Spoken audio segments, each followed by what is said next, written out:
The coffee was still hot when my wife destroyed our marriage with 8 words. I swapped your sample with my exes at the clinic. I'm Drew Callahan, 38 years old, project manager at Henderson Custom Cars, and apparently the biggest fool in our affluent suburb of Millbrook Heights. I was sitting at our granite kitchen island, scrolling through work emails on my phone, when Chelsea dropped her little confession bomb. She said it so casually, like she was mentioning the weather or asking me to pick up milk. Her perfectly manicured fingers drummed against her coffee mug, the one that said, "World's Best Wife," that I'd bought her last Christmas. The irony wasn't lost on me now. "What did you just say?" I asked, my voice steady despite the fact that my world had just tilted sideways. Chelsea Callahan, my wife of 7 years, tucked a strand of her honey-blonde hair behind her ear. She had this nervous laugh that always came out when she knew she'd said something she shouldn't have. It bubbled up now, high-pitched and grating. "I know it sounds crazy, Drew, but hear me out." She leaned forward, her brown eyes, the same brown eyes I'd inherited from my Irish grandfather, pleading with me. "I've always dreamed of having a baby with blue eyes.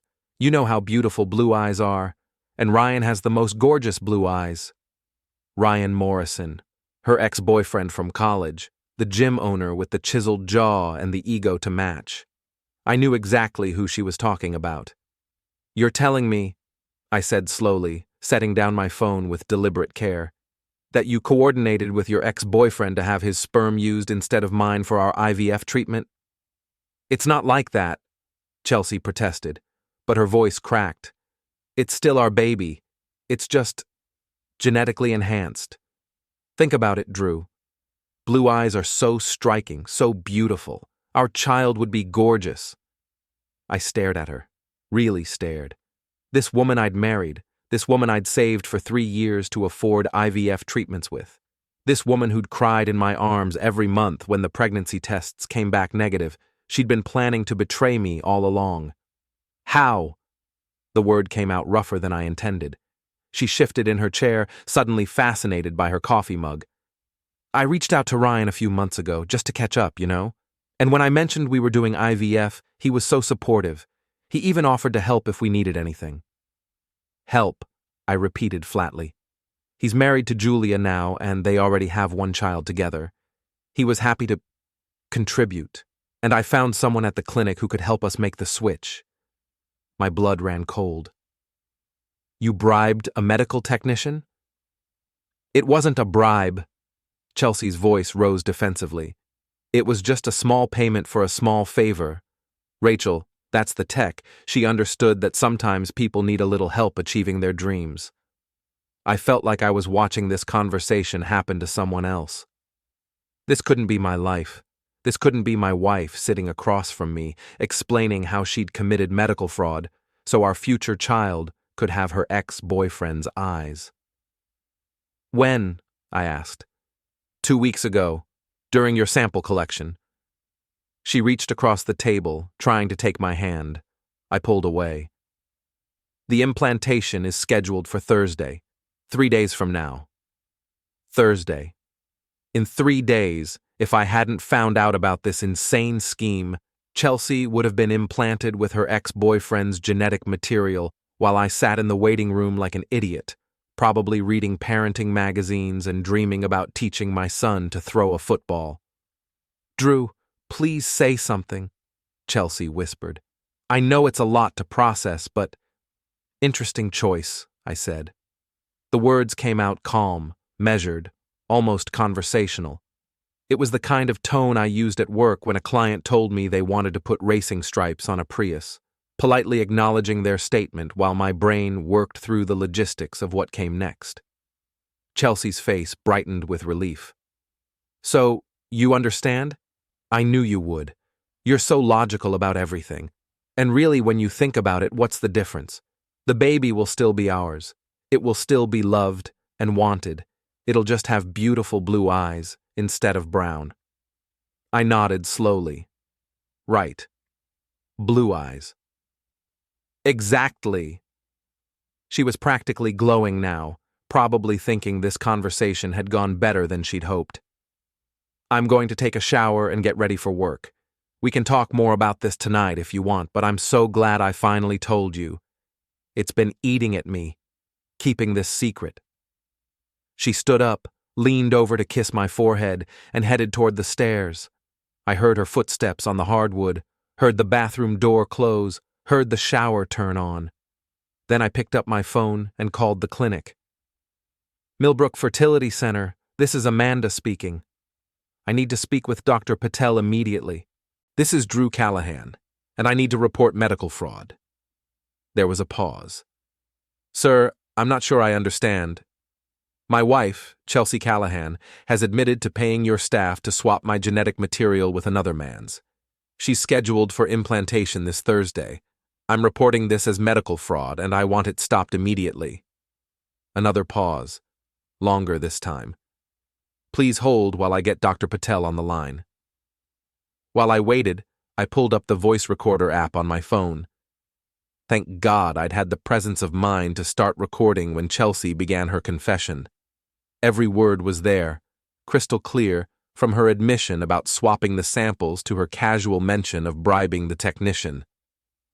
Mr. Callahan? Dr. Patel's voice was sharp and professional.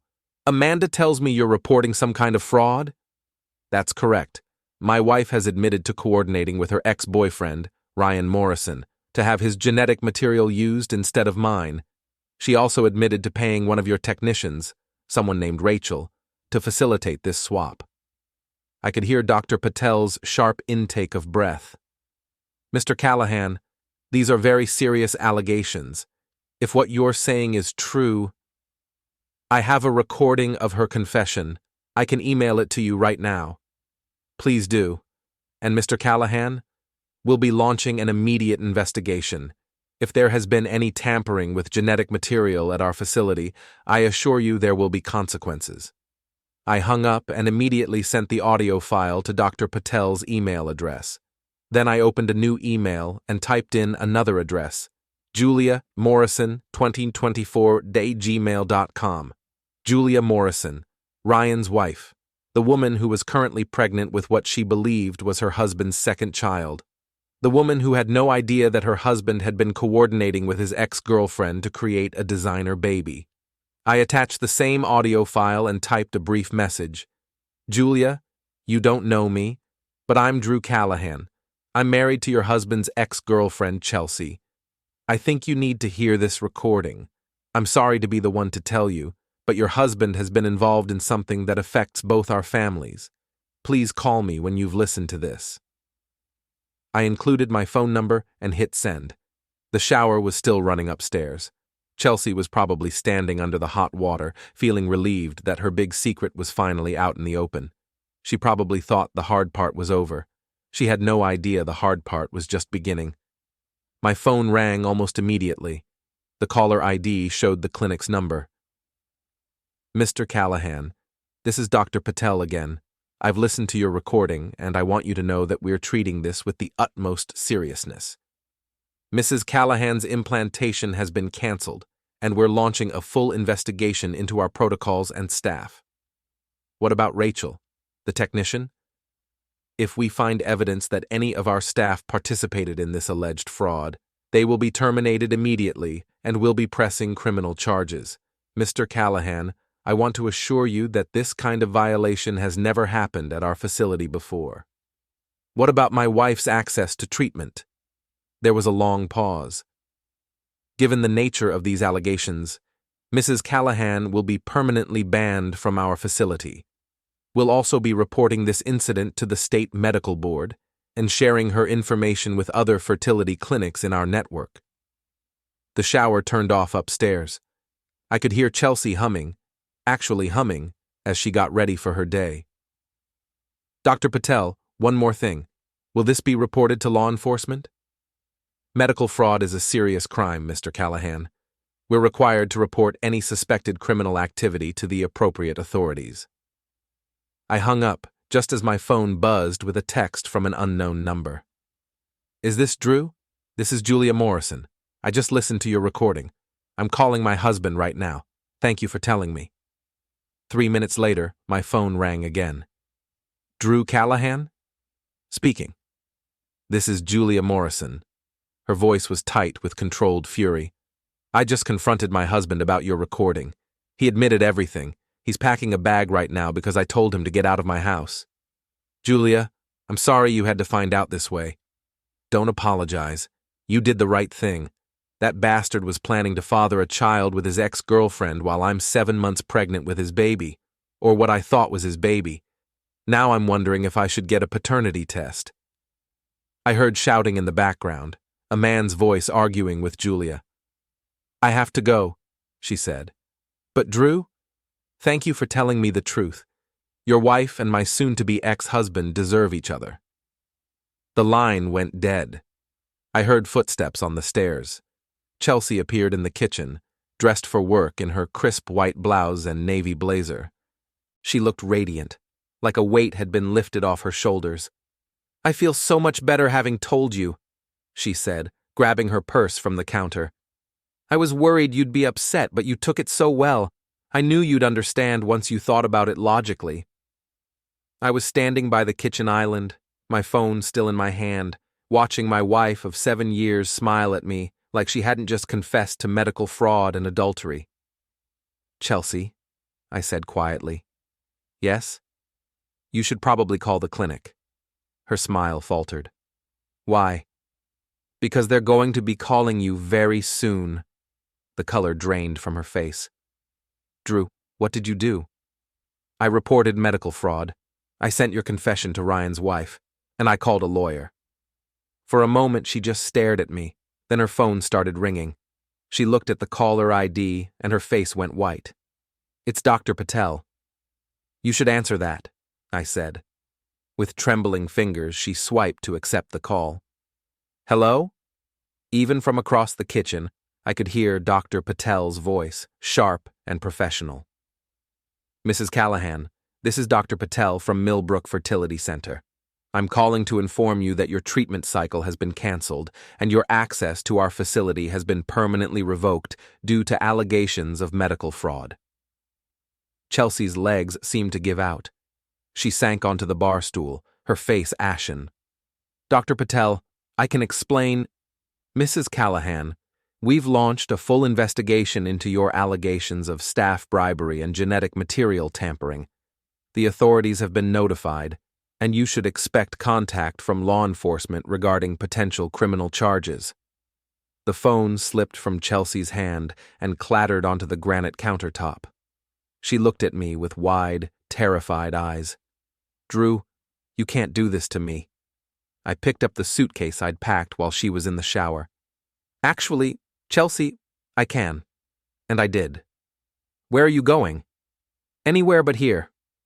As I headed toward the door, her phone started ringing again. This time, the caller ID showed Ryan's number. You might want to answer that too, I said. I have a feeling Julia had some interesting things to say to him. I walked out the front door of our house, the house we'd bought together, the house where we'd planned to raise our brown-eyed children, and didn't look back. Behind me, I could hear Chelsea's voice, high and panicked, as she answered Ryan's call.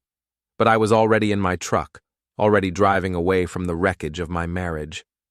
My phone buzzed with a text message. It was from my best friend Marcus, who worked with me at the shop.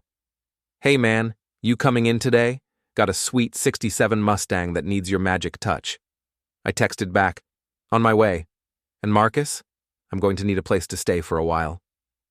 Everything okay? I thought about how to answer that. Was everything okay? My wife had betrayed me in the most fundamental way possible. She'd planned to trick me into raising another man's child.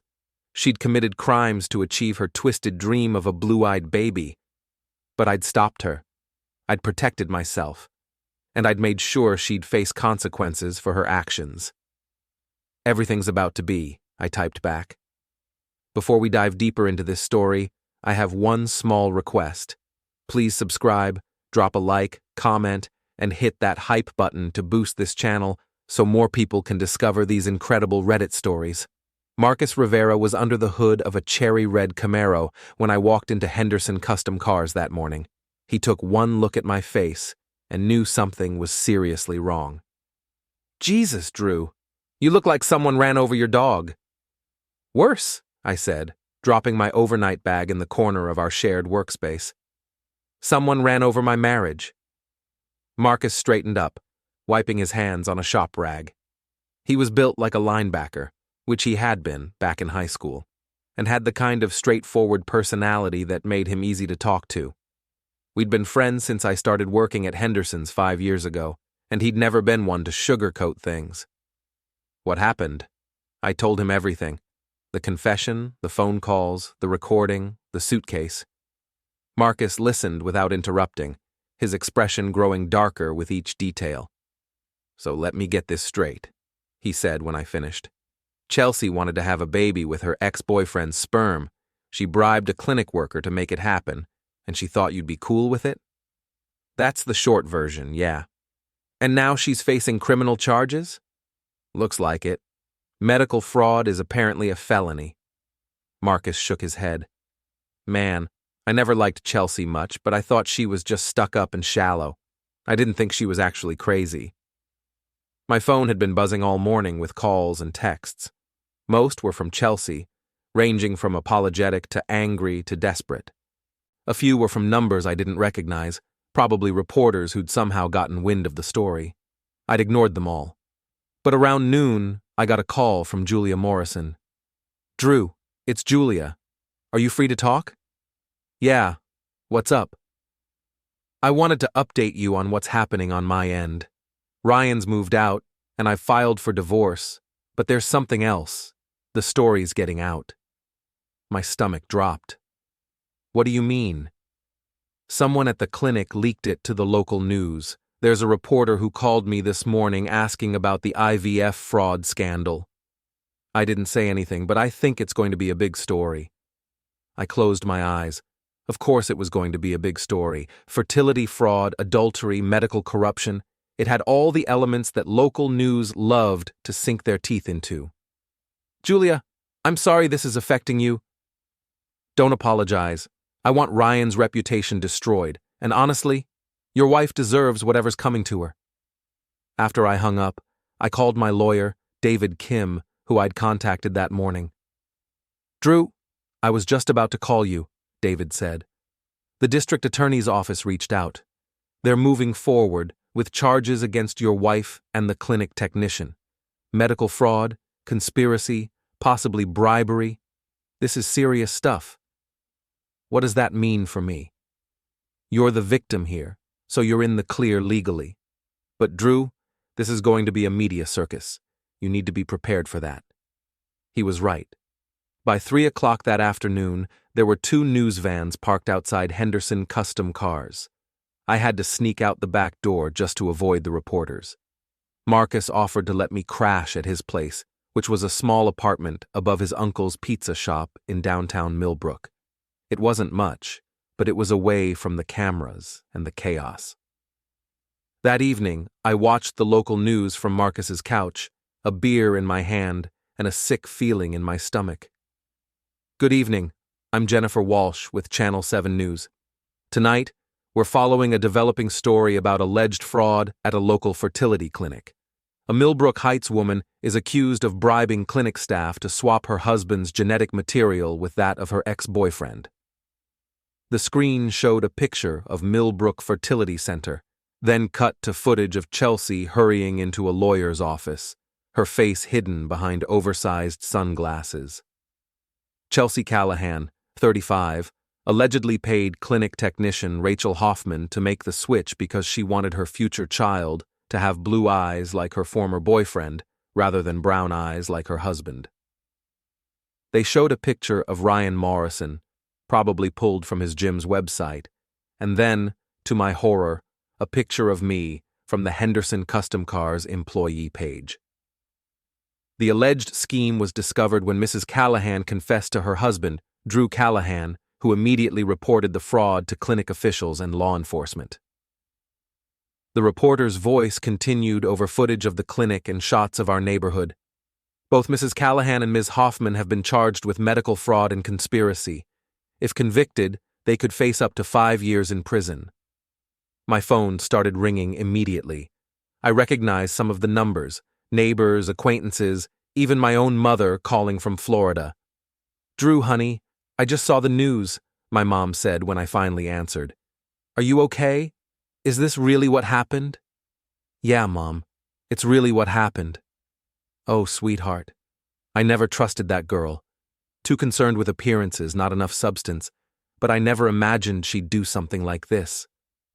I talked to my mom for 20 minutes, assuring her I was okay and promising to call her the next day. But as soon as I hung up, the phone rang again. This time it was Nicole Patterson, one of Chelsea's best friends from their book club. Nicole was the kind of woman who knew everyone's business and wasn't shy about sharing it. "Drew, I just wanted you to know that I had no idea about any of this," she said, her voice breathless with excitement that she was now part of the drama. "Chelsea never said anything to me about Ryan or the clinic or any of it." "Okay, Nicole. I mean, she mentioned wanting a baby with blue eyes, but I thought she was just fantasizing, you know? Like when women say they want to marry a millionaire or have a beach house in the Hamptons." "Right. And I always thought it was weird how she kept in touch with Ryan after you two got married. I told Ashley, you know Ashley from the book club, I told her it seemed inappropriate for a married woman to be texting her ex-boyfriend. Ashley Winters, another one of Chelsea's friends, though more level-headed than Nicole. What did Ashley say?" There was a pause. "Well, actually, Ashley knew." My blood ran cold. "What do you mean she knew?" "She knew about Chelsea and Ryan meeting up sometimes, for coffee or whatever. Ashley told me she was uncomfortable with it, but she didn't want to cause drama by telling you." I felt like I'd been punched in the gut. "How long has this been going on?" "I don't know exactly. A few months, maybe?" "Ashley might know more, but she's not answering her phone. I think she's embarrassed that she didn't say anything."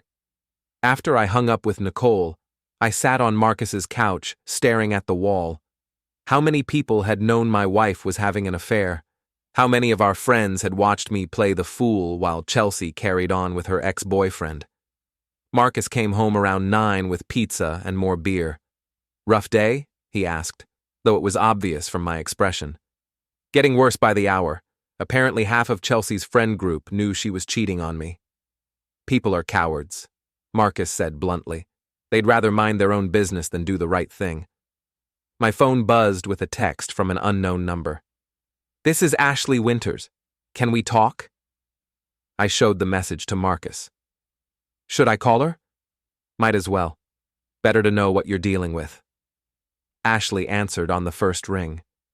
"Drew, I'm so sorry. I should have told you months ago."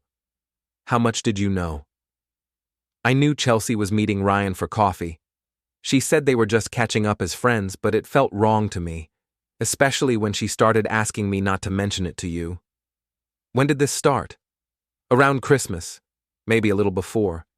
She said Ryan had reached out to congratulate her on your anniversary, and they'd started texting occasionally." "Christmas, 4 months ago. While I was working overtime to save money for IVF treatments, my wife was rekindling her relationship with her ex-boyfriend." "Ashley, did you know about the IVF plan?" "No!" Her voice was sharp with horror. "I swear to you, Drew, I had no idea about that. I thought maybe they were having an emotional affair, but I never imagined anything like this." "But you didn't tell me about the meetings." "I should have. I know I should have. But Chelsea begged me not to say anything, and I convinced myself it wasn't my business. I'm so sorry, Drew, I feel terrible." At least Ashley sounded genuinely remorseful, unlike Nicole, who seemed more excited about being adjacent to scandal than sorry about my situation. "Ashley, who else knew?" "Just me and Nicole, as far as I know. Tanya doesn't pay attention to anything that doesn't directly affect her." Tanya Rodriguez was the third member of their book club trio. She was nice enough, but completely self-absorbed. "What's Chelsea saying now? Have you talked to her?" "She called me this afternoon, crying. She said you'd ruined her life over nothing, that the baby would have been yours in every way that mattered. She seemed to think you were being unreasonable." I almost laughed. "Unreasonable? I was being unreasonable for objecting to medical fraud and adultery. Ashley, I need you to understand something. This wasn't just about the affair. Chelsea committed a felony. She bribed a medical technician to tamper with genetic material. That's a serious crime. I know. I've been watching the news. Drew, I'm so sorry for all of it. After I hung up, Marcus and I ate pizza in relative silence, watching a baseball game neither of us cared about. You know what the worst part is? I said during the 7th-inning stretch. What? I keep thinking about all the times she brought up blue eyes. When we'd see babies at the store or watch movies with cute kids, she'd always comment on how beautiful blue eyes were. I thought it was just an observation. I had no idea she was planning something like this. She's been thinking about this for a long time, Marcus agreed.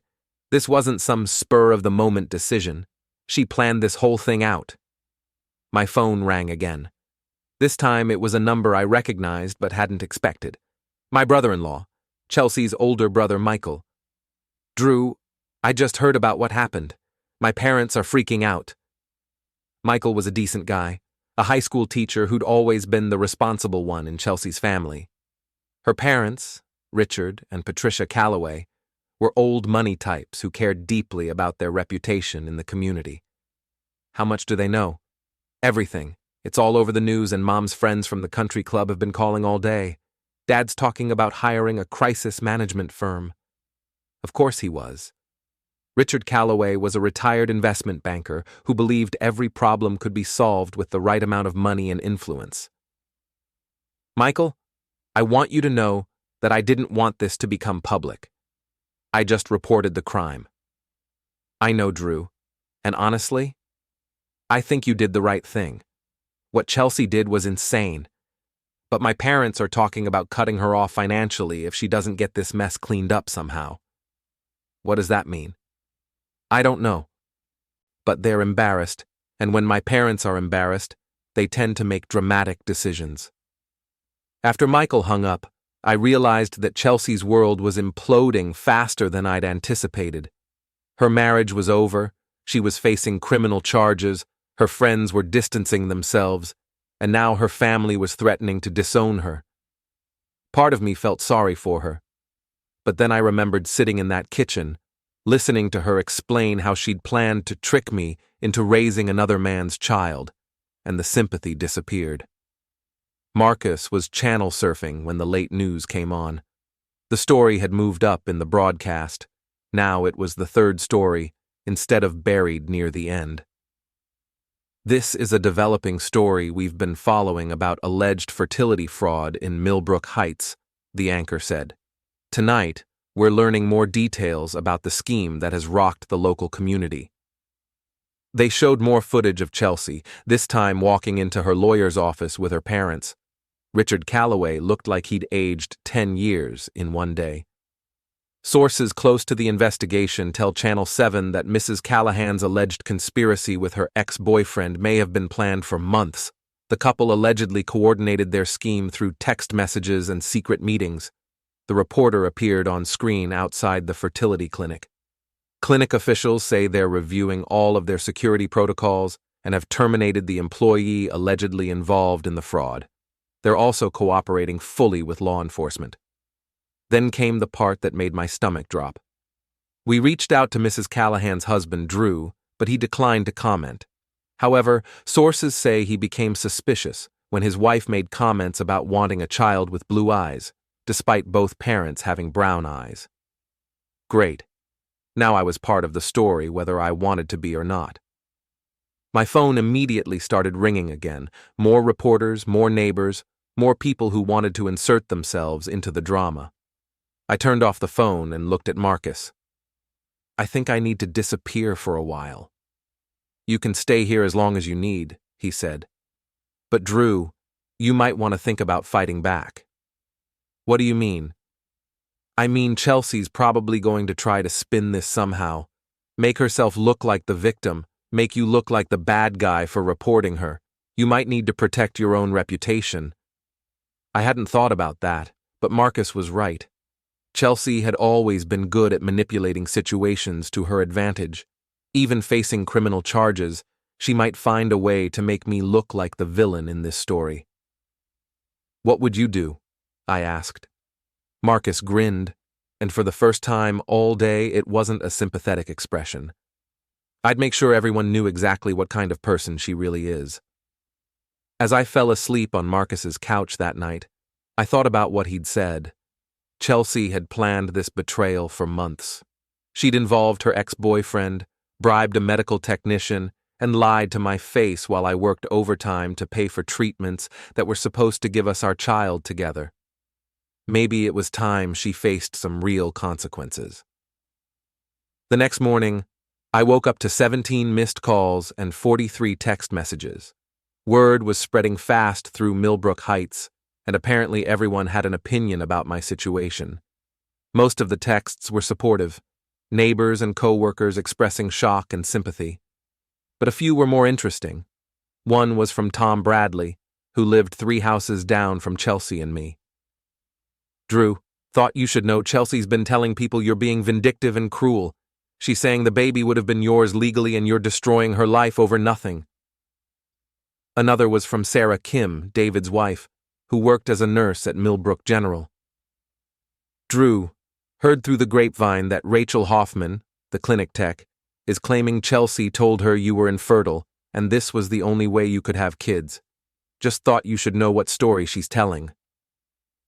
I showed the messages to Marcus over coffee at his kitchen table. "See, I told you she'd try to spin this," he said. "Chelsea's going into damage control mode." "But who's going to believe her? She confessed to medical fraud." People believe what they want to believe, and some people will always side with the woman in a situation like this, especially if she can make herself look like the victim. My phone rang. Julia Morrison. "Drew, we need to talk. Can you meet me for coffee this morning?" "Sure. What's going on?" "Ryan's been calling me non-stop, trying to get me to say that you misunderstood what was on that recording. He's claiming it was all just fantasy talk, that nothing actually happened. That's ridiculous. The clinic confirmed the fraud. I know that, and you know that, but Ryan's desperate. His gym is hemorrhaging clients because word is getting out about his involvement in this. He's trying to save his business." We met at Grind Coffee, a small place downtown that was far enough from our neighborhood to avoid the gossip mill. Julia was already there when I arrived, looking tired but determined. Her pregnancy was showing now, and I felt a pang of sympathy for what she was going through. "How are you holding up?" I asked. "Better than expected, honestly. Finding out your husband is a cheating scumbag is almost liberating." She stirred her decaf latte thoughtfully. "But I'm worried about what happens next." "What do you mean?" "Ryan's talking about getting a lawyer. Not for the criminal case. He's not charged with anything since he didn't directly bribe anyone. But he's talking about suing you for defamation or something." I felt a chill. Can he do that? I don't know. But Drew, I think we need to make sure everyone knows the truth about what kind of people we're dealing with. "What are you suggesting?" Julia leaned forward. "I've been married to Ryan for 4 years. I know things about him that would destroy his reputation completely. And I'm guessing you know things about Chelsea that would do the same to her." She was right. 7 years of marriage had given me plenty of ammunition if I wanted to use it. Chelsea's affairs with her personal trainer 2 years ago that she thought I didn't know about. Her habit of lying to her parents about money so they'd give her more. The way she'd deliberately sabotaged her co-worker's promotion last year out of jealousy. "What exactly are you proposing?" "I'm proposing we make sure the truth comes out. All of it." That afternoon, I drove to Morrison Fitness, Ryan's gym. It was a nice place in a strip mall near the highway, all gleaming equipment and motivational posters. But the parking lot was noticeably empty for a Wednesday afternoon. I walked in like I was a potential customer. The girl at the front desk looked bored and barely glanced up from her phone. "Help you?" "I was thinking about joining. Is the owner around? Ryan Morrison?" "He's in his office, but he's been pretty busy lately." She gestured toward a glass-walled office where I could see Ryan on the phone, gesticulating wildly. I waited until he hung up, then knocked on his door. We're closed to new members right now, he said without looking up. I'm not here to join. That got his attention. He looked up, and his face went white when he recognized me. Ryan Morrison was everything I wasn't: tall, muscular, with the kind of perfect features that made women stop and stare. His famous blue eyes were currently wide with what looked like panic. What the hell are you doing here? I wanted to have a conversation, man to man. I've got nothing to say to you. That's funny, because you had plenty to say to my wife. For months, apparently. Ryan stood up, trying to use his height advantage to intimidate me. It didn't work. I'd spent years working with my hands, and while I wasn't as pretty as Ryan, I was probably stronger. Look, Drew, I know this looks bad. It looks bad because it is bad. You coordinated with my wife to commit medical fraud so you could father a child together. It wasn't like that. Chelsea reached out to me, said you guys were having trouble conceiving. She was desperate, and I felt sorry for her. So you decided to help her cheat the system. I donated genetic material. That's it. I didn't know she was going to bribe anyone at the clinic. I looked around his office. Photos of Ryan with various local celebrities, awards from bodybuilding competitions, a picture of him with Julia and their daughter at the beach. Nice family photo, I said, picking up the frame. Too bad you were willing to destroy it for my wife. Put that down. You know what's interesting, Ryan? I did some research on you yesterday. Turns out this isn't the first time you've had an affair with a married woman. His face went even paler. What are you talking about? Jennifer Walsh, the news reporter who's been covering our story. She used to be Jennifer Martinez. Remember her? Married woman you had an affair with 3 years ago? Right before you married Julia? I'd spent the morning doing internet detective work, and it had paid off. Social media was a wonderful thing when you knew how to use it. That's ancient history. Is it? Because I'm thinking Jennifer might be very interested to know that the Ryan Morrison she's reporting on is the same Ryan Morrison who destroyed her marriage. Might add some personal insight to her coverage. Ryan sat down heavily in his chair. What do you want? I want you to stop trying to rewrite history. I want you to stop claiming this was all innocent. And I want you to stay away from my wife. We're done anyway. Chelsea won't even take my calls. Good. Because if I find out you're still in contact with her, I'll make sure everyone in this town knows about every affair you've ever had. And Ryan, I'm just getting started on my research. I left the gym feeling better than I had in days, but my good mood didn't last long. When I got back to Marcus's apartment, there were 3 news vans parked outside. Somehow, they'd tracked me down. I called Marcus at work. The reporters found me. Shit.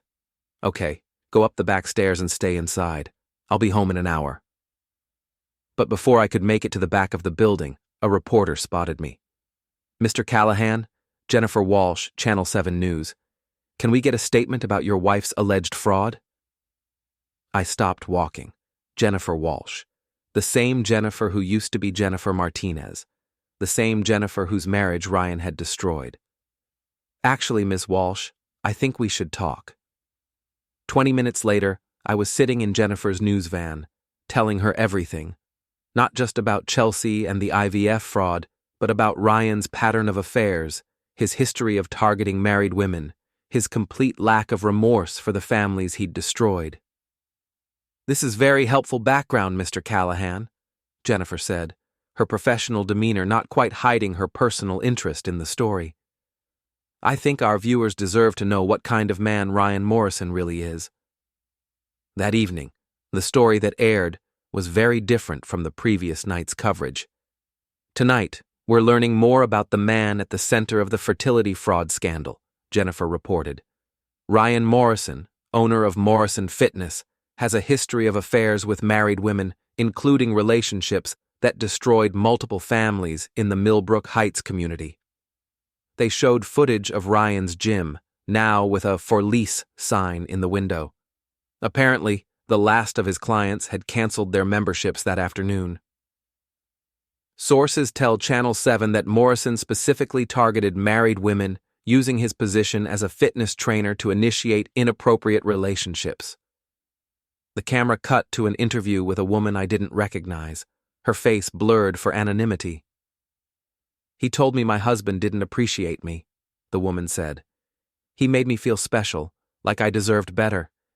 It wasn't until later that I realized he was saying the same things to other women. My phone started ringing immediately. The first call was from Julia. "Did you see the news?" "I saw it." "Good. Ryan called me screaming about how you'd destroyed his business. I told him he destroyed it himself the day he decided to cheat on his pregnant wife." The second call was from Chelsea. I almost didn't answer, but curiosity got the better of me. "Drew, what have you done?" Her voice was shrill with panic. "I told the truth. You're destroying innocent people. Ryan's business is ruined. His reputation is destroyed. Chelsea, Ryan made his own choices, just like you made yours. This has gone too far. I made a mistake, but you're being vindictive and cruel." "A mistake? You planned this for months. You committed multiple felonies. You were going to trick me into raising another man's child. The baby would have been ours. In every way that mattered, it would have been our child. Except for the part where it would have been genetically Ryan's child, conceived through fraud and adultery." There was a long pause. "Drew, please, can we meet somewhere and talk about this? Maybe we can work something out."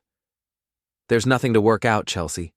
You made your choice when you decided to betray me. Now you get to live with the consequences." I hung up and immediately blocked her number. Marcus came home with Chinese takeout and a bottle of whiskey. "Rough day?" he asked, though he was grinning. "Actually, not bad. I think I'm starting to enjoy this." "Good, because I've got some news that might interest you."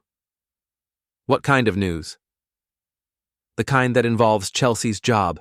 My cousin works in HR at Pinnacle Consulting. Guess who's been getting some very interesting phone calls today?" Pinnacle Consulting was Chelsea's employer. She worked as an HR consultant, helping companies develop policies and procedures. The irony of someone who'd committed fraud working in human resources wasn't lost on me. "What kind of phone calls?" "The kind where clients are asking if they really want to be associated with someone who's facing felony charges for medical fraud. Apparently 3 clients have already canceled their contracts." I felt a grim satisfaction. Chelsea had always prided herself on her professional reputation. She'd worked hard to build her client base, and she'd been talking about starting her own consulting firm next year. "Marcus, your cousin didn't hear this from me, but Chelsea's been embezzling from her expense account for 2 years. Small amounts, but consistent. I found out by accident when I was doing our taxes." Marcus raised his eyebrows. "That's interesting information. I thought you might think so." We spent the rest of the evening planning. Not anything illegal or dangerous, just ways to make sure the truth about Chelsea and Ryan came out. All the truth. By the time I went to bed that night, I felt like I was finally taking control of my life again. For months, I'd been the victim of Chelsea's deception, but now I was fighting back, and I was just getting started. Thursday morning brought a new development that changed everything. I was drinking coffee and reading news coverage of the scandal when my phone rang. The caller ID showed Detective Mike Hahn from the Millbrook Heights Police Department. "Mr. Callahan, this is Detective Hahn. I'm calling about the fertility fraud case. We need to meet." "Is everything okay? Have there been new developments?" "Let's just say the case has gotten more complicated. Can you come to the station this morning?" An hour later, I was sitting in a sterile interview room at the police station, facing Detective Hahn across a metal table. He was a middle-aged Korean-American man with tired eyes and the demeanor of someone who'd seen too much human stupidity.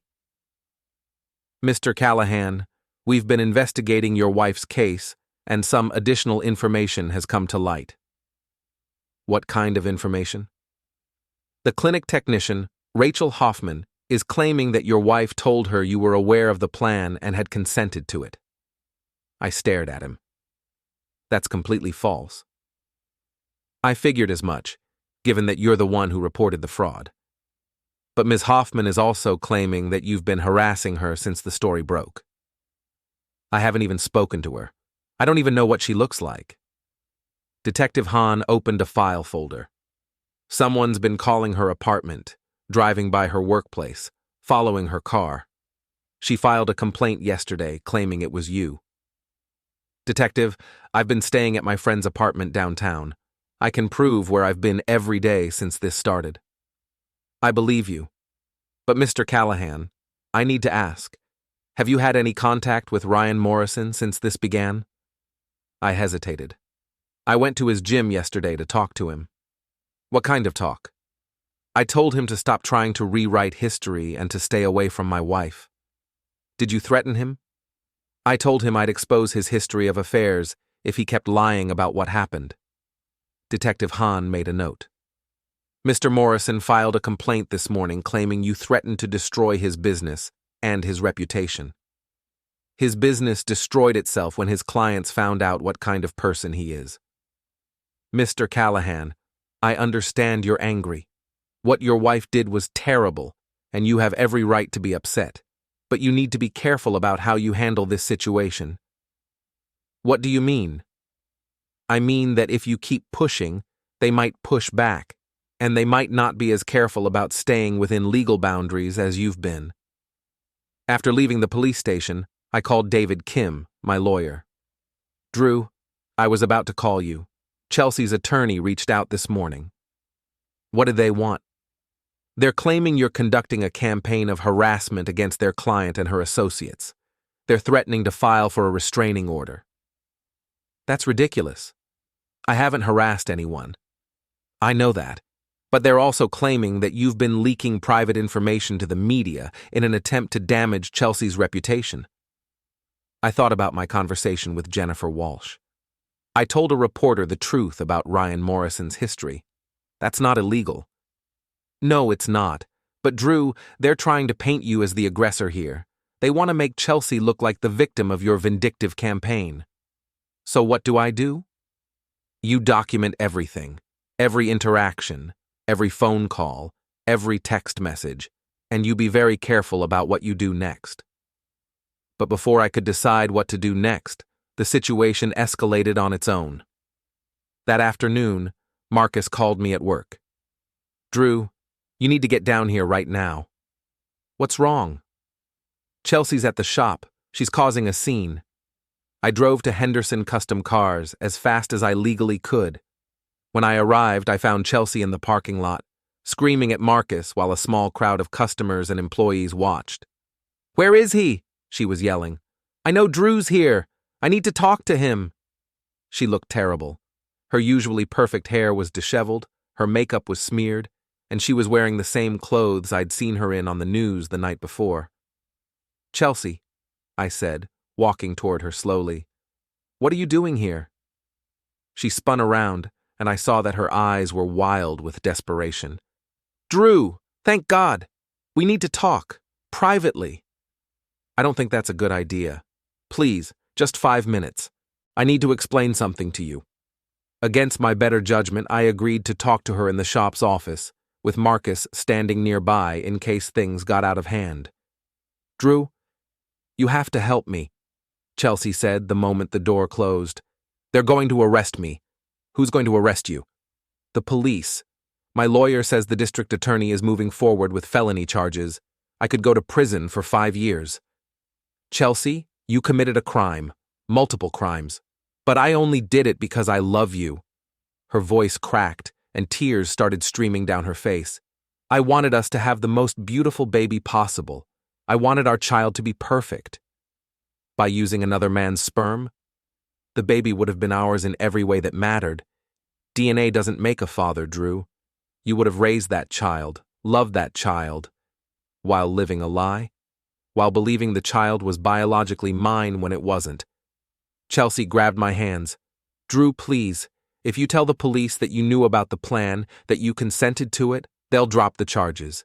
It would just be an unconventional fertility arrangement. I stared at her. You want me to lie to the police? I want you to save our marriage. I want you to save my life. Chelsea, even if I was willing to lie, which I'm not. There's a recording of you confessing that you did this without my knowledge. We could say you were pretending to be surprised because you were angry about something else. We could make it work, Drew. Please. I looked at this woman I'd been married to for 7 years, this woman who'd planned to deceive me in the most fundamental way possible, and I felt something inside me harden. No. What? No, Chelsea. I won't lie for you. I won't help you escape the consequences of your actions. And I won't pretend that what you did was anything other than a betrayal. Her face crumpled. Drew, I'm begging you. I'll lose everything. You already lost everything. The moment you decided to betray me. Chelsea's expression changed from desperate to angry. Fine. If that's how you want to play this, then you'll get what's coming to you too. What's that supposed to mean? It means I know things about you, Drew. Things that could make your life very difficult if they came out. Like what? Like the fact that you've been skimming money from the shop's petty cash for years. Like the fact that you lied on our mortgage application about your income. Like the fact that you've been having an affair with Sarah Kim. I almost laughed. Chelsea, I haven't been skimming money. I didn't lie on our mortgage application. And I'm not having an affair with Sarah Kim or anyone else. Prove it. I don't have to prove anything. You're the one facing criminal charges, not me. Chelsea stood up, her face flushed with rage. You think you're so smart, don't you? You think you've won. But this isn't over, Drew. I'll make sure you regret destroying my life. She stormed out of the office, slamming the door behind her. Through the window, I watched her get into her car and speed out of the parking lot. Marcus appeared in the doorway. That went well. She's desperate. Desperate people do stupid things. You think she'll follow through on those threats? I think she'll try. But Chelsea's never been good at thinking through the consequences of her actions. That evening, I was back at Marcus's apartment when my phone started buzzing with notifications. Someone had posted something about me on Facebook, and it was being shared rapidly through the Millbrook Heights community groups. The post was from Chelsea's account. I want everyone to know the truth about my husband, Drew Callahan. While he's been painting himself as the innocent victim, he's been hiding his own secrets. Drew has been stealing from his employer, lying about our finances, and having an affair with a married woman. He's not the saint he pretends to be. Within minutes, the post had dozens of comments. Some people were supporting Chelsea, saying they'd always suspected there was more to the story. Others were defending me, pointing out that even if her accusations were true, they didn't justify medical fraud. But the damage was done. My phone started ringing with calls from reporters, neighbors, and co-workers. Everyone wanted to know if Chelsea's accusations were true. I called David Kim immediately. This is defamation, he said after I read him the post. Everything she's claiming is false, right? Completely false. Then we can sue her for libel. But Drew, this is exactly what I was worried about. She's trying to destroy your reputation to save her own. What do I do? Document everything, screenshot the post and all the comments, and prepare for this to get worse before it gets better. He was right. Over the next 2 days, Chelsea's accusations spread through social media and the local gossip network. Henderson Custom Cars received several calls from customers asking if it was true that I'd been stealing. My landlord, I'd rented a small apartment after leaving Marcus's couch, called to ask about my financial situation. But then something unexpected happened. People started fighting back on my behalf. Marcus posted a detailed response on Facebook, providing documentation of my work at the shop and character references from co-workers. Sarah Kim posted her own response, pointing out that she was happily married and had never had any inappropriate contact with me. Julia Morrison posted a long message about Ryan's history of affairs and manipulation, supporting my version of events. Most surprisingly, Ashley Winters, one of Chelsea's former friends, posted a message admitting that she'd known about Chelsea's affair with Ryan and regretted not telling me sooner. Drew Callahan is a good man who was betrayed by his wife, Ashley wrote. Chelsea has been lying and manipulating people for months. I should have spoken up sooner, and I'm sorry I didn't. The tide of public opinion began to shift back in my favor, but I knew this was far from over.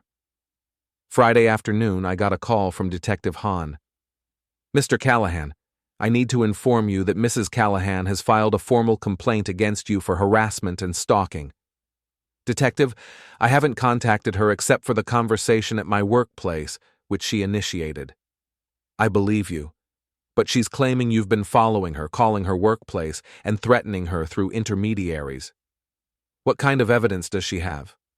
None that I can see, but Mr. Callahan, I need to ask you to be extra careful about your interactions with your wife and her associates. Don't give her any ammunition to use against you. That evening, I was having dinner at a restaurant downtown when I spotted Ryan Morrison at the bar. He was alone, drinking heavily, and he looked almost as bad as Chelsea had looked that afternoon at the shop. I should have left. I should have paid my bill and walked out without saying anything, but something about his defeated posture made me walk over to him. Rough week? I asked. Ryan looked up, his blue eyes bloodshot and unfocused. Come to gloat? Actually, I came to eat dinner. You being here is just a coincidence. Sure it is. He took another drink. You know you destroyed my life, right? I didn't destroy anything. I just told the truth. The truth.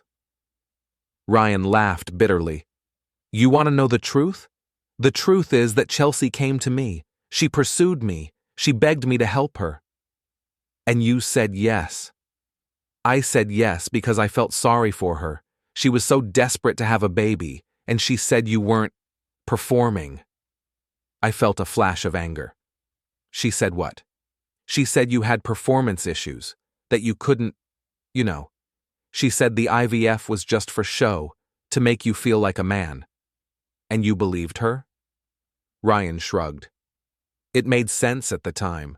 Why else would a woman like Chelsea want to use someone else's genetic material? I stared at him. Even now, even after everything that had happened, he couldn't see that Chelsea had manipulated him just as much as she'd manipulated me. Ryan, Chelsea lied to you, just like she lied to me. She told you whatever she thought would get you to go along with her plan. Maybe, but it doesn't matter now, does it? My marriage is over, my business is ruined, and everyone in town thinks I'm a predator. Are you? He looked up at me sharply. What? Are you a predator? Because the women who spoke to the news seem to think so. Ryan's face flushed. Those women were willing participants. I never forced anyone to do anything. You targeted married women. You told them their husbands didn't appreciate them. You used their vulnerabilities against them. I gave them what they needed. You gave them what you wanted them to need. There's a difference. Ryan stood up unsteadily. I don't have to listen to this from you. No, you don't. But Ryan, you should probably stop drinking and start thinking about how you're going to rebuild your life. Because blaming me isn't going to fix anything. I left him at the bar and went home to my apartment. But as I was getting ready for bed, my phone rang. It was Julia Morrison. Drew, I just wanted to give you a heads up. Ryan called me tonight, drunk and angry. He's blaming you for everything that's happened. I just saw him at Murphy's bar. He was pretty wasted. He's been drinking heavily since I kicked him out. But Drew, he said something that worried me. He said he was going to make you pay for ruining his life. What does that mean? I don't know. But be careful. Ryan's not thinking clearly right now, and he's desperate. After Julia hung up, I sat in my apartment thinking about everything that had happened over the past week. Chelsea was facing criminal charges and had turned to making false accusations against me. Ryan had lost his business and his family and was drinking heavily while making vague threats. I should have felt victorious. I'd exposed their crimes and their lies. I'd protected myself and made sure they faced consequences for their actions. But mostly, I just felt tired, and I had a feeling the worst was still to come. Saturday morning brought news that changed everything. I was reading the paper over coffee when my phone rang. It was Jennifer Walsh from Channel 7. "Drew, I wanted to give you a heads up before this goes public. We've received some very interesting information about your wife's case." "What kind of information?"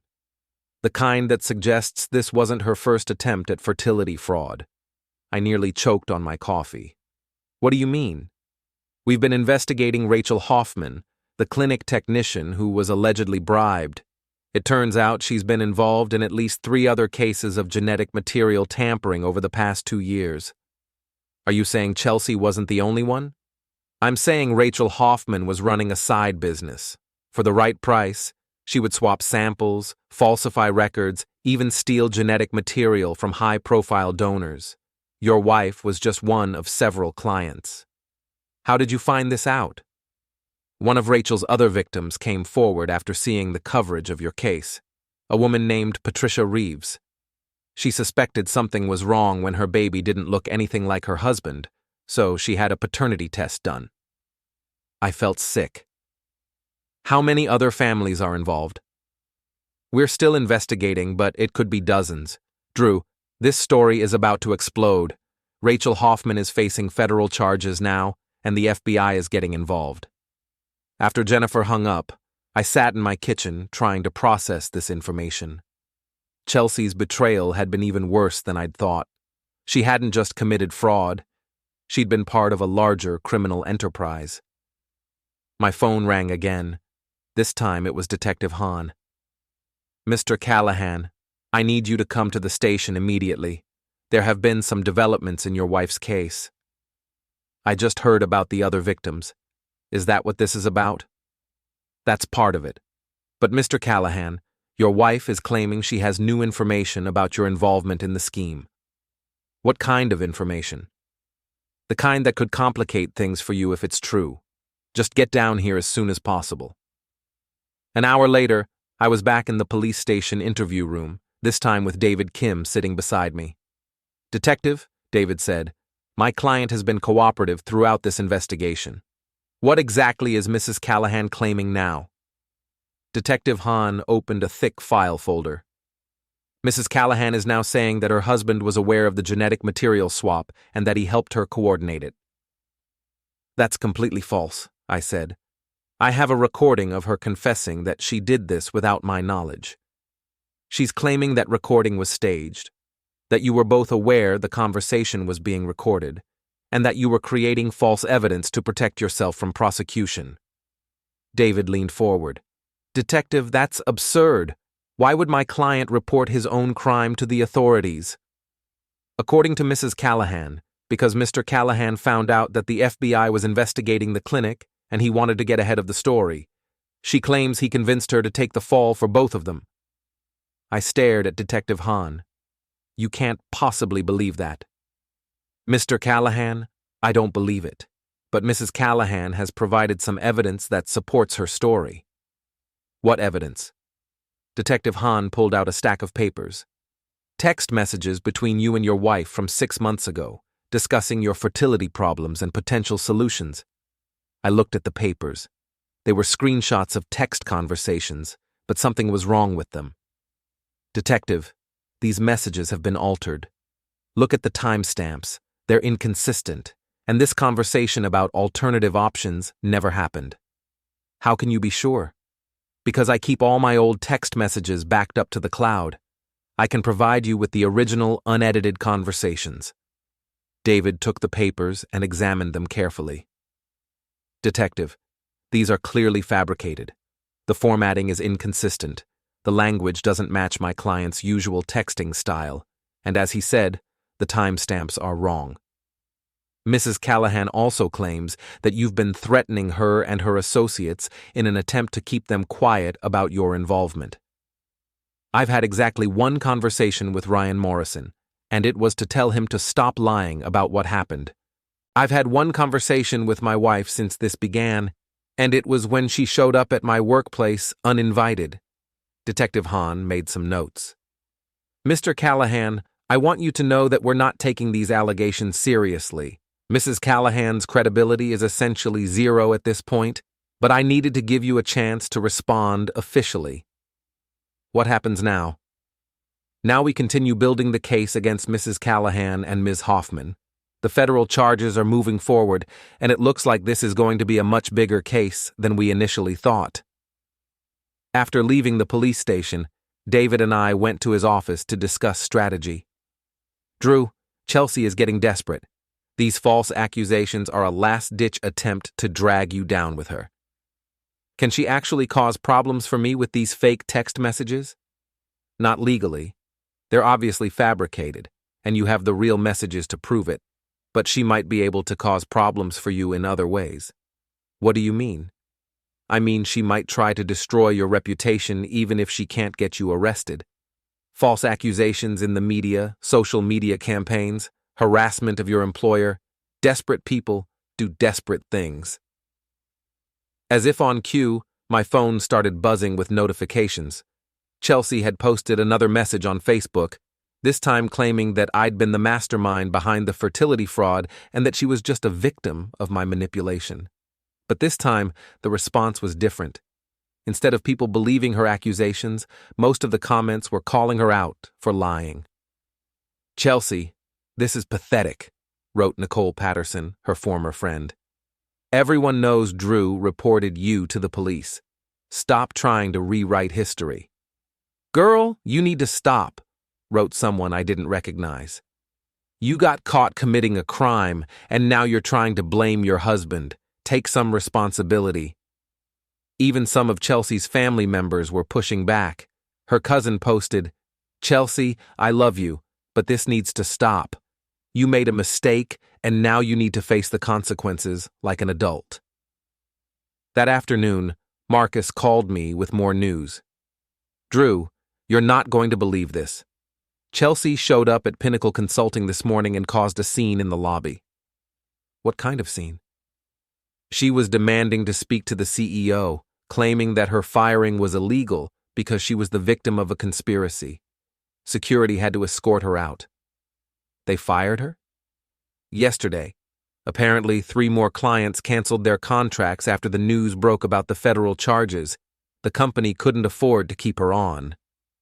So Chelsea had lost her job, her reputation, and was facing federal charges, but instead of accepting responsibility, she was lashing out at everyone around her. That evening, I was having dinner with Marcus when my phone rang. It was Julia Morrison, and she sounded panicked. "Drew, Ryan's missing." "What do you mean missing?" "He didn't show up for his scheduled visitation with our daughter today. I went to his apartment and he's not there. His car's gone, and his landlord says he hasn't seen him since yesterday." "Have you called the police?" "I filed a missing person report, but they said he has to be gone for 24 hours before they'll really start looking. But Drew, I'm worried he might try to hurt himself, or hurt someone else." "What makes you think that?" "He left a voicemail on my phone last night. He was drunk and rambling, but he kept saying that you'd destroyed his life and that he was going to make you pay." I felt a chill. "Julia, I think you should call Detective Hahn and tell him about the voicemail." "I already did. He's looking for Ryan, too." After Julia hung up, I sat in the restaurant feeling uneasy. Ryan Morrison was desperate, drunk, and apparently making threats. And he was somewhere out there with nothing left to lose. Marcus noticed my expression. "What's wrong?" I told him about Ryan's disappearance and the threatening voicemail. "You think he's dangerous?" "I think he's desperate, and desperate people do unpredictable things." We finished dinner quickly and went back to my apartment. I was checking the locks on my doors when my phone rang. Unknown number. "Hello? Drew Callahan?" The voice was slurred and angry. "Ryan Morrison." "Ryan, where are you? Wouldn't you like to know? I've been thinking about our conversation the other night. Ryan, you've been drinking. You should go home and sleep it off." "I don't have a home anymore, remember? Thanks to you." "Ryan, I didn't destroy your life. You did that yourself when you decided to have an affair with my wife. Your wife came to me. She begged me to help her. And you said yes. That was your choice." There was a long pause. "You know what, Drew?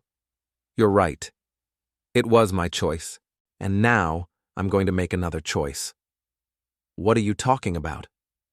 I'm talking about making sure you understand what it feels like to lose everything. The line went dead.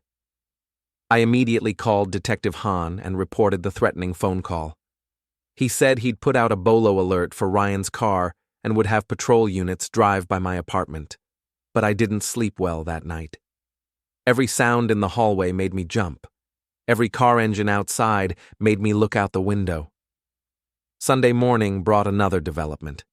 Chelsea's parents, Richard and Patricia Calloway, called me. "Drew, this is Richard. Patricia and I need to speak with you." "What about?" "About our daughter. We think she's having some kind of breakdown." We met at a coffee shop near their house in the expensive part of town. Richard and Patricia Calloway were old money, the kind of people who'd never had to deal with public scandal or criminal charges. "Drew, we want you to know that we don't support what Chelsea did," Patricia said, her voice tight with embarrassment. "What she did to you was unconscionable. We've told her that she needs to stop making these false accusations against you," Richard added. "But she won't listen to reason. What do you want from me?" "We want you to consider not pressing charges," Patricia said. "We know she's guilty, but prison would destroy her completely." I stared at them. "I'm not the one pressing charges. The state is prosecuting her for medical fraud. I can't stop that even if I wanted to." "But you could speak to the prosecutor," Richard said. "You could ask for leniency." "Why would I do that?" "Because despite everything that's happened, you loved her once," Patricia said, tears in her eyes. "And because she's sick, Drew. This isn't the daughter we raised." I felt a moment of sympathy for them. They were good people who'd raised a daughter who'd turned out to be capable of terrible things. "Mr. and Mrs. Calloway, I'm sorry for what your family is going through. But Chelsea made her choices. She planned this fraud for months. She lied to me for months. And now she's making false accusations to try to escape responsibility. I can't help her, and honestly, I wouldn't if I could." Richard's face hardened. "I see. Well then, I suppose there's nothing more to discuss." They left the coffee shop without another word. That afternoon, I was at Marcus's place watching football when the doorbell rang. Marcus went to answer it and came back looking confused. "Drew, there's a woman here who says she needs to talk to you about Rachel Hoffman." The woman was in her 30s, nervous-looking, with dark hair and worried eyes. "Mr. Callahan, my name is Linda Torres. I work at Millbrook Fertility Center. I was Rachel Hoffman's supervisor. What can I do for you?" "I wanted you to know that Rachel has been arrested by the FBI. She's been charged with running a criminal enterprise involving fertility fraud." "I heard about that. But there's something else. Rachel is claiming that your wife was more than just a client. She's saying that Mrs. Callahan was a partner in the business." I felt the ground shift under my feet. "What does that mean?" "It means Rachel is claiming that your wife helped her recruit other clients, and that she received a percentage of the profits from each fraudulent procedure." "How much money are we talking about?" According to Rachel's records, which the FBI seized, she made over $200,000 in the past 2 years. If Mrs. Callahan was really a partner, she could have made $50,000 or more. I thought about Chelsea's recent spending, the new car, the expensive clothes, the jewelry I'd assumed she'd bought with her work bonuses. "Ms. Torres, why are you telling me this?" "Because I feel terrible about what happened to you, and because I think you deserve to know the truth about what your wife was really involved in." After Linda Torres left, I sat in Marcus's living room trying to process this new information. If Rachel Hoffman was telling the truth, Chelsea hadn't just committed fraud, she'd been running a criminal enterprise that had destroyed dozens of families. My phone rang. Detective Hahn. "Mr. Callahan, we found Ryan Morrison." "Where was he?" "Passed out in his car outside your apartment building. He's been arrested for stalking and making terroristic threats." "Is he okay?" "He's drunk and belligerent, but he's not hurt. Mr. Callahan, we found some things in his car that you should know about." "What kind of things?" a baseball bat, zip ties, and what appears to be a detailed plan for breaking into your apartment. I felt sick. He was really going to try to hurt me? It looks that way. Mr. Callahan, I think you should consider staying somewhere else for a few days, just until we're sure he doesn't have any accomplices. That night, I stayed at Marcus's place again, but I couldn't sleep. Every time I closed my eyes, I thought about Ryan Morrison sitting outside my apartment with a baseball bat, planning to break in and hurt me. My phone buzzed with a text from an unknown number. This isn't over. I showed the message to Marcus. Think it's Ryan? Could be, or it could be Chelsea. Either way, you should forward it to Detective Hahn. As I was sending the screenshot to the detective, another message came through. You destroyed my life. Now I'm going to destroy yours. This time, the message included a photo. It was a picture of my apartment building, taken from the parking lot. Someone was still watching me, and they weren't done with their revenge. Monday morning brought the news I'd been dreading. Jennifer Walsh called me at 7 a.m., her voice tight with urgency. Drew, you need to see today's news. Chelsea's story just got a lot bigger. I turned on Channel 7 to see Jennifer standing outside the federal courthouse downtown. This morning, federal prosecutors announced expanded charges in what they're calling the largest fertility fraud case in state history. Chelsea Callahan, originally charged with bribing a clinic technician, is now accused of being a co-conspirator in a criminal enterprise that defrauded dozens of families over 2 years. The screen showed Chelsea walking into the courthouse with her lawyer, her face hidden behind sunglasses and a scarf. According to the indictment, Mrs. Callahan allegedly helped clinic technician Rachel Hoffman recruit clients for fraudulent procedures, receiving thousands of dollars in payments for her role in the scheme. My phone started ringing immediately. Reporters, neighbors, co-workers, everyone wanted to know if I'd known about Chelsea's alleged business partnership with Rachel Hoffman. I ignored most of the calls, but I answered when Detective Hahn called. Mr. Callahan, I wanted to give you an update. The federal prosecutors would like to interview you about your wife's financial activities. What kind of financial activities?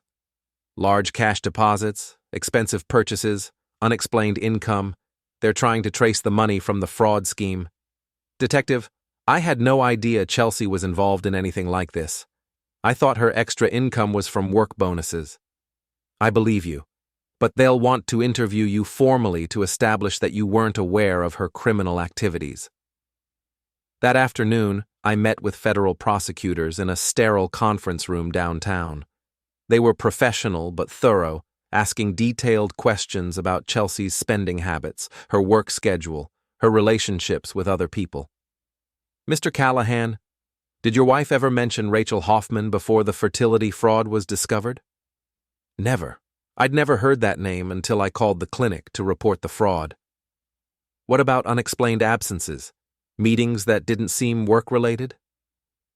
I thought about all the times Chelsea had claimed to be working late or meeting clients. How many of those had actually been meetings with Rachel Hoffman or potential fraud victims? She had a lot of evening meetings that she said were work-related, but I trusted her, so I didn't ask for details. After 2 hours of questions, the lead prosecutor, a sharp-eyed woman named Sarah Chen, leaned back in her chair. Mr. Callahan, based on our investigation, we believe you were completely unaware of your wife's criminal activities. You're not a target of this investigation. What happens now? Now we build our case against Mrs. Callahan and Ms. Hoffman. And Mr. Callahan, you should prepare yourself for this to get much worse before it gets better. She was right. Over the next few days, more details of the fraud scheme emerged. Rachel Hoffman had been altering records, stealing genetic material, and even creating fake donor profiles for wealthy clients who wanted specific traits in their children. Chelsea, according to the federal indictment, had been the scheme's recruiter. She'd used her position in HR consulting to identify wealthy couples struggling with fertility issues, then approached them with offers of enhanced fertility services. The scope of the fraud was staggering. At least 40 families had been affected, and the financial damages exceeded $500,000. but the personal damages were even worse. Marriages had been destroyed when paternity tests revealed that children weren't biologically related to their supposed fathers. Families had been torn apart by lies and deception. And at the center of it all was my wife, the woman I'd trusted completely, who'd been running a criminal enterprise while I worked overtime to pay for our own fertility treatments. Thursday morning brought a development that changed everything again.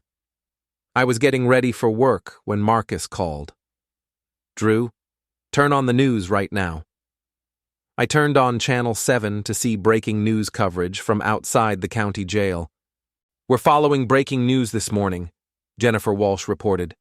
Chelsea Callahan, one of the defendants in the federal fertility fraud case, was found unconscious in her jail cell early this morning after an apparent suicide attempt. My legs gave out. I sat down hard on my couch, staring at the TV. Mrs. Callahan was taken to Millbrook General Hospital, where she's currently in stable condition. Sources tell Channel 7 that she ingested pills that had been smuggled into the jail, though it's unclear how she obtained them. The screen showed footage of an ambulance leaving the jail, then cut to file footage of Chelsea from earlier in the week. This is a developing story, and we'll have more details as they become available. I called David Kim immediately. "Drew, I just heard. Are you okay?" "I don't know.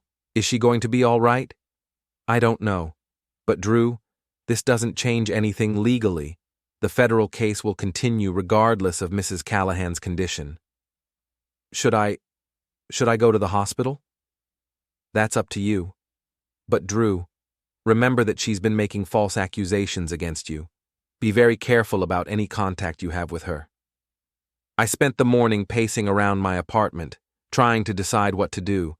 Despite everything Chelsea had done to me, despite all her lies and betrayals, she was still the woman I'd been married to for 7 years. The woman I'd loved. But she was also the woman who'd tried to trick me into raising another man's child. The woman who'd been running a criminal enterprise that destroyed families. The woman who'd made false accusations against me when she got caught. In the end, I decided to go to the hospital, not because I wanted to reconcile with her, but because I needed closure. Millbrook General was swarming with reporters when I arrived. I managed to slip in through a side entrance and take the elevator to the ICU. Chelsea was in room 314, hooked up to monitors and IV lines. She looked small and fragile in the hospital bed, nothing like the confident, manipulative woman who'd confessed to fertility fraud in our kitchen just 2 weeks ago. Her parents were there, along with her brother Michael. They looked up when I entered, and I could see the exhaustion and grief in their faces. "Drew," Patricia Calloway said softly. "Thank you for coming." "How is she?" "Stable," Richard said. "The doctors say she'll recover physically, but mentally—" He shook his head. Chelsea's eyes fluttered open. When she saw me, she tried to speak, but her voice was barely a whisper. "Drew." I moved closer to the bed. "I'm here. I'm sorry." Tears started streaming down her face. "I'm so sorry for everything. Chelsea, I never meant for it to go this far. It started as just one favor for Rachel, and then it became this whole thing, and I couldn't stop. Why didn't you tell me? Because I knew you'd try to stop me. And because I liked the money. I liked being able to buy things without worrying about our budget.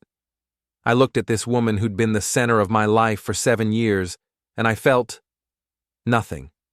No anger, no love, no hate, just emptiness. Chelsea, what you did destroyed people's families. I know, and I can't live with it anymore. So you tried to kill yourself? I tried to make it stop. All of it. The guilt, the shame, the fear of going to prison. Patricia Calloway spoke up. "Drew, the doctors say she needs psychiatric treatment, long-term treatment. What about the federal charges?" "Her lawyer thinks they might agree to a plea deal that includes mandatory psychiatric care instead of prison time," Michael said. but she'll have to cooperate fully with the investigation. I looked down at Chelsea, who was watching me with desperate eyes. "What do you want from me?" I asked. "Forgiveness," she whispered. I thought about that. Could I forgive her? Could I let go of the anger and betrayal and move on with my life? "Chelsea, I can't forgive you right now. Maybe someday, but not now. What you did was too big, hurt too many people." "I understand. But I don't hate you, and I hope you get the help you need." I turned to leave, but Chelsea called my name. "Drew?" "Yeah?" "The baby we were going to have. If things had been different, if I hadn't done what I did, do you think we would have been good parents?" I thought about that question. In another life, in another timeline where Chelsea hadn't betrayed me, would we have raised a brown-eyed child together? Would we have been happy? "I think we would have tried our best," I said finally. And then I walked out of the room and out of the hospital, leaving Chelsea Callahan behind forever. 6 months later, I was sitting in my new apartment across town, reading the final news coverage of the fertility fraud case. Chelsea had pled guilty to federal conspiracy charges and been sentenced to 3 years of supervised probation and mandatory psychiatric treatment. She was also required to pay restitution to the families affected by the fraud. Rachel Hoffman had been sentenced to 5 years in federal prison. Ryan Morrison had been convicted of stalking and served 6 months in county jail. His gym had closed permanently, and he'd moved to another state to start over. Julia Morrison had given birth to a healthy baby girl and was doing well as a single mother. As for me, I'd started dating again. Nothing serious yet, but I was learning to trust people again, slowly. My phone rang. It was Marcus. "Hey, you want to grab dinner tonight? There's a new place downtown that's supposed to be good." "Sure. But Marcus?" "Yeah?" "No blue-eyed waitresses." He laughed. "Deal." I hung up the phone and looked out the window at the city below. Somewhere out there, Chelsea was starting her new life, hopefully getting the help she needed to become a better person. Somewhere out there, the families affected by her crimes were trying to rebuild their lives, and here I was, starting over too. It had been a hell of a year, but I'd survived it. I'd protected myself, exposed the truth, and found a way to move forward. The blue-eyed storm was over, and for the first time in months, I could see clear skies ahead.